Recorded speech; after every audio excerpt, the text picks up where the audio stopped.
दीक्षे श्रुतिशिरसि विदीप्ते ब्रह्मणि श्रीनिवासे भवतु मम परस्मिन् सेमुषि भक्तिरूपा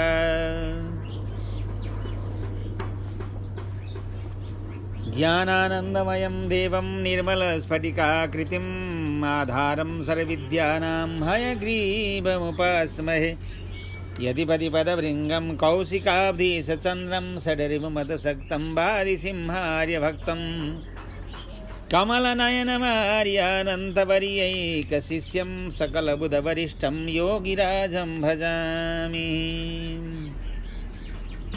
अखिल हेय प्रत्यनिक जगदैकतान श्वेतर समस्त वस्तु विलक्षण असंख्य कल्याण गुणगणैक निलय भगवान श्री हरि को परम पावन चरित्र मार्गशीर्ष मास महात्म्य मंगशिर महीना को महात्म्य को बारे में हामी केही चर्चा परिचर्चा गर्न गइरहेका छौं। श्रद्धेय भक्तगण, हामीले तेस्रो अध्यायसम्म कथा सुन्यौं, चौथो अध्यायमा प्रवेश गरिरहेका छौं। चौथो अध्यायमा ब्रह्माजी भगवानसँग प्रश्न गर्दै हुनुहुन्छ, सोध्दै हुनुहुन्छ। तप्त चक्राङ्कितं कृत्वा यात्मनम् अथ दीक्षितं पद्माक्ष तुलसी मालां किं फलं ब्रूहि केशव। शङ्ख चक्र धारण गर्ने विधान, तुलसीको माला लगाउने विधान अनि कमलको माला लगाउने विधान, यिनीहरूको संस्कारको बारेमा हामीलाई बताउनुहोस् भनिकन ब्रह्माजीले भगवान श्रीहरिका सामने प्रश्न गर्नुभयो। शौनकादि गरेका 88,000 मुनिहरू सुत पौराणिकको सामनेमा यिनै प्रश्न गर्नुहुन्छ र भगवान र ब्रह्माजीको संवादलाई ल्याएर शौनक मुनिहरूलाई सुतजी श्रवण गराउँदै हुनुहुन्छ। ब्रह्माजीको प्रश्न अनुसार भगवान के भन्दै हुनुहुन्छ त भन्दाखेरि चाहिँ यहाँ सबभन्दा ठुलो कुरो के छ भने संस्कार जीवनका लागि सबभन्दा ठुलो अपरिहार्य विचार हो, स्वभाव हो, आचार हो, धर्म हो, संस्कार हो, संस्कृति हो। किनभने संस्कार नगरिकन कुनै पनि वस्तु जीवनमा सफल हुन सक्दैन। अन्नलाई पनि हामीले संस्कार गर्नुपर्छ।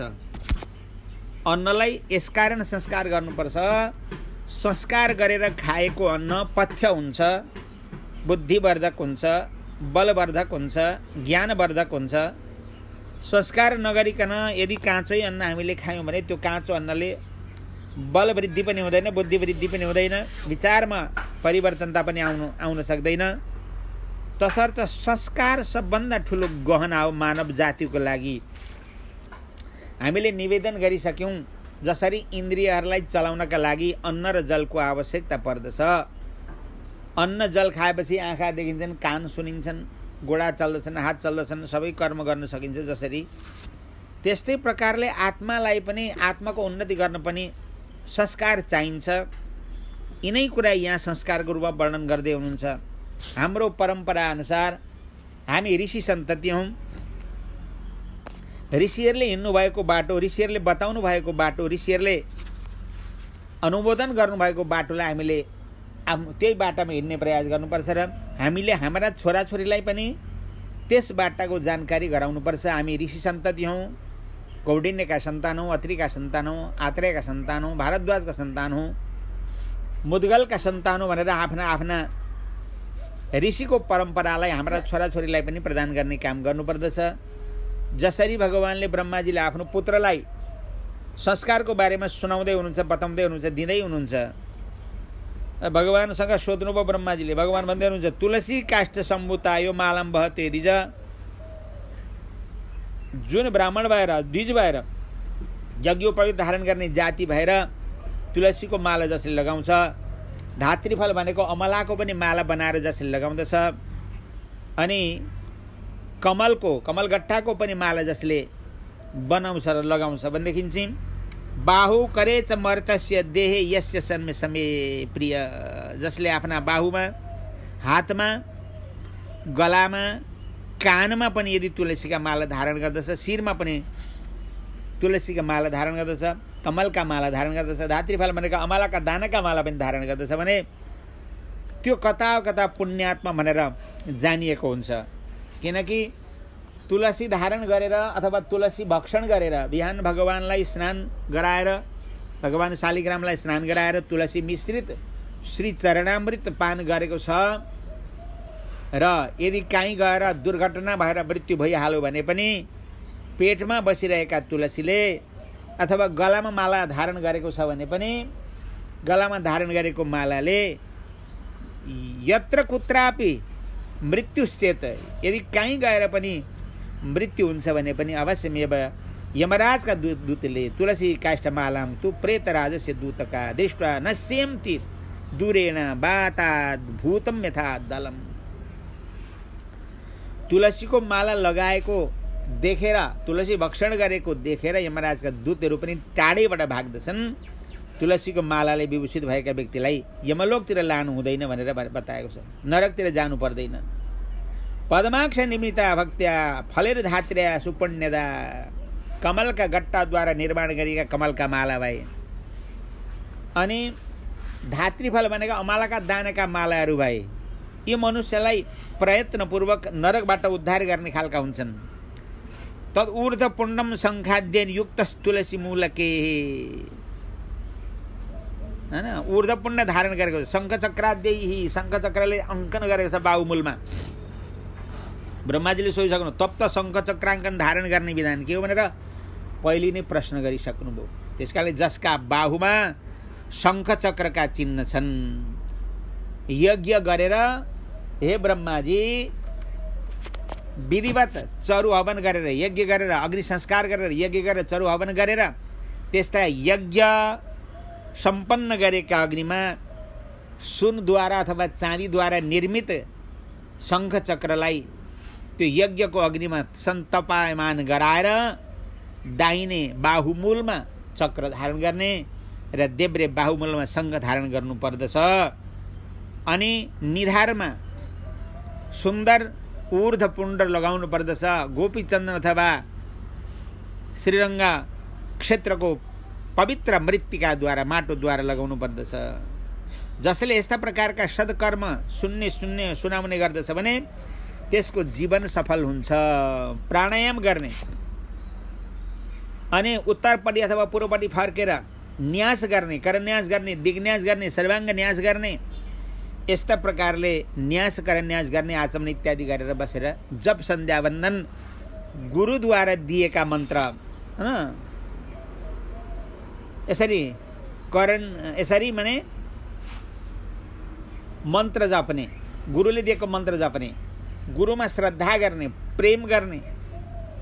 गुरुले दिएका मन्त्र मात्रै मन्त्र हुन्छन्। फेरि हैन, गुरु वक्त्रात् विश्व मन्त्रो यस्य कर्णे पतिष्यति स वैष्णव महापूतम प्रवदन्ति मनीषिण भनेर देवी भागवतले पनि भनेका छन्। गुरुद्वारा दिएको मन्त्र मात्रै जप गर्दा त्यस मन्त्रबाट सिद्धित्व प्राप्त हुन्छ। गुरुले नदिएका मन्त्र, आफ्ना खुसीले जपेका मन्त्रले कहिले पनि जीवको कल्याण हुन सक्दैन, जीवात्मक कल्याण हुन सक्दैन। त्यसकारणले गुरुद्वारा दिएका मन्त्र जप्ने। अनि भगवानलाई ध्यान गर्ने। पद्म पत्र विशालाक्षम सर्वलक्षण लक्षितम श्रीवत्स कौस्तुभम वरस्कम पीतवस्त्रान्वितम च माहम। भगवानलाई चतुर्भुज धारण गर्नुभएका, शङ्खचक्र गदा पद्म धारण गर्नुभएका, कौस्तुभ मणिमाला लगाउनु भएका, पीताम्बर धारण गर्नुभएका यस्तो मलाई, यस्ता भगवानलाई जसले ध्यान गर्दछ, ध्यान गर्दै गर्दै वनमाला तुलसीमाला लगाएको, तुलसीको पत्रद्वारा निर्माण गरेको माला लगाएको यस्तो मलाई जसले ध्यान गर्दै गर्दै, भगवानलाई ध्यान गर्दै गर्दै जसले आफ्ना आचार्यले प्रदान गरेका यी लक्षणले सम्पन्न भएका भगवानको मन्त्र जप्दछ भनेदेखि त्यस व्यक्तिको अवश्यमेव, हैन, सद्गति प्राप्त हुन्छ। बताउनुहुन्छ सर्वलक्षण लक्षण्याम समाश्लिष्टस्तनु शिवम एवं दत्त जपेन मन्त्रम समाहित मना सूची। के भन्नुहुन्छ भने अनेक प्रकारका आभरणले, दिव्य गहनाहरूले लगाउनु भएका, शोभायमान यस्ता तुलसी पुष्पद्वारा निर्मित सुन्दर माला, वनमाला लगाउनु भएका, अत्यन्त करोडौं सूर्यस्तो कान्ति हुनुभएका, लक्ष्मीका साथमा विराजमान हुनुभएका यस्ता परम कल्याणकारी भगवान श्रीहरिको मन्त्रले ध्यान गर्ने। अनि गुरुद्वारा दिएको ओम नमो भगवते वासुदेव सम्प्रदायानुरोधेन सङ्घं संस्थाप्य ममाग्रत, सम्प्रदाय अनुसार आचार्यले दिनुभएका मन्त्रलाई जप गर्ने अनि आफ्नो आचार्यले गुरुले सिकाउनु भएका सम्प्रदाय अनुसारको सङ्घ संस्थापन गर्ने, दुर्वा अङ्कुर पुष्प गन्ध दधि पूरित यस्तो प्रकारको अर्घ संस्थापन गर्ने, भगवानलाई अर्घ प्रदान गर्ने, भगवानलाई त्यो अर्घले परिभ्रमण गराउने, त्यही सबैलाई छर्किदिने, अर्घ्य पाद्य आचमन मधुपर्क आदिद्वारा भगवानको सिद्धि विधिपूर्वक पूजा गर्ने भनेको छ। पञ्चकटौरी तयार गरेपछि भगवानको उपासना गर्ने कुरामा अर्घ्य पाद्य आचमन आदि गरेका सबै सामान तयार गर्ने, भगवानका हातमा लगाइदिने पात्रलाई वस्तुलाई अर्घ्य भनेर भनिन्छ। अर्घ्यमा सरस्यौँ हैन, सिद्धार्थ अक्षत पुष्प कुशको अग्रभाग, तिल चन्दन फल यब जौ यस्ता प्रकारको अर्घ्य पात्रमा लगाउनु पर्दछ। पहिलो अर्घ पात्रमा आग्नेय कोणमा अर्घ पात्र हुनुपर्दछ, नैऋत्य कोणमा पाद्य पात्र हुनुपर्दछ, वायव्य कोणमा आचमन पात्र हुनुपर्छ र ईशान कोणमा भगवानलाई स्नान गराउने यस्ता प्रकारका पात्र हुनुपर्दछ। र दुर्वा विष्णुपदी हैन, श्यामा श्यामा कमल आदि पाद्य पात्रमा लगाउनु पर्दछ। अनि कङ्कोल एक प्रकारको सुगन्धी वस्तुमा, लौलाङ फल मालती पुष्प यस्ता प्रकारका आचमन गर्ने पात्रमा लगाउनु पर्दछ हैन, उसिर पनि जसमा लगाउनु पर्दछ। यस्तै प्रकारले मधुपर्क बनाउनका लागि दुध दही घिउ महद्वारा मधुपर्क तयार गर्ने, भगवानलाई श्रद्धापूर्वक समर्पित गर्ने, करन्यास गर्ने, अङ्गन्यास गर्ने, पञ्चाङ्ग न्यास गर्ने, षडङ्ग न्यास गर्ने, आफ्ना आचार्यले गुरुले बताइदिए अनुसार त्यस पछाडि गएर भगवानको पूजा प्रारम्भ गर्ने, तुलसीका माला बनाउने, ती तुलसीका माला भगवानलाई समर्पण गरिदिने, त्यस्तै प्रकारले सुन्दर सुन्दर पुष्पहरू भगवानको निमित्त समर्पण गर्ने, धूप दीप गर्ने अनि नैवेद्य विभिन्न प्रकारले निर्माण गरिएको नैवेद्य भगवानलाई समर्पण गर्ने। नैवेद्य गरिसकेर पुनश्च हस्तपाद शुद्धि गराएर प्लोत वस्त्रले पुष्पाच गरेर अनि आरती गर्ने र भगवानका अर्चना विशेष प्रकारले भगवानका नामद्वारा अर्चना गर्ने।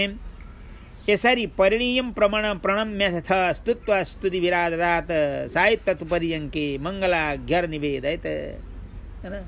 सबै त गएर बेलुका भगवानलाई पनि साइन गराउने बेलामा मङ्गल आरती प्रदान गर्ने अनि अर्घ्य पनि प्रदान गर्ने र भगवानलाई अर्घ्य पाद्य गराएर आरती गरिसके पछाडि अर्घ्य पाद्य गराएर हात शुद्धिकरण गराएर अनि भगवानलाई पनि यसरी विश्राम गराउने आदि गरेका कुराहरू, शङ्ख चक्र धारण गर्ने कुरादेखि लिएर तुलसी पुष्पका माला र तुलसी पुष्पका मालाको संयोगले जीवात्मालाई मोक्ष प्रदान गर्न सक्दछन् भन्ने प्रसङ्गहरू हामीले चौथो अध्यायमा मङ्सिर महिनाको चौथो अध्यायको प्रसङ्गमा श्रवण गरौँ। अस्तु सर्वे भवन्तु सुखिनः सर्वे सन्तु निरामया सर्वे भद्राणि पश्यन्तु मा कश्चित् दुःख भाग भवेत्। ओम शान्ति शान्ति शान्ति।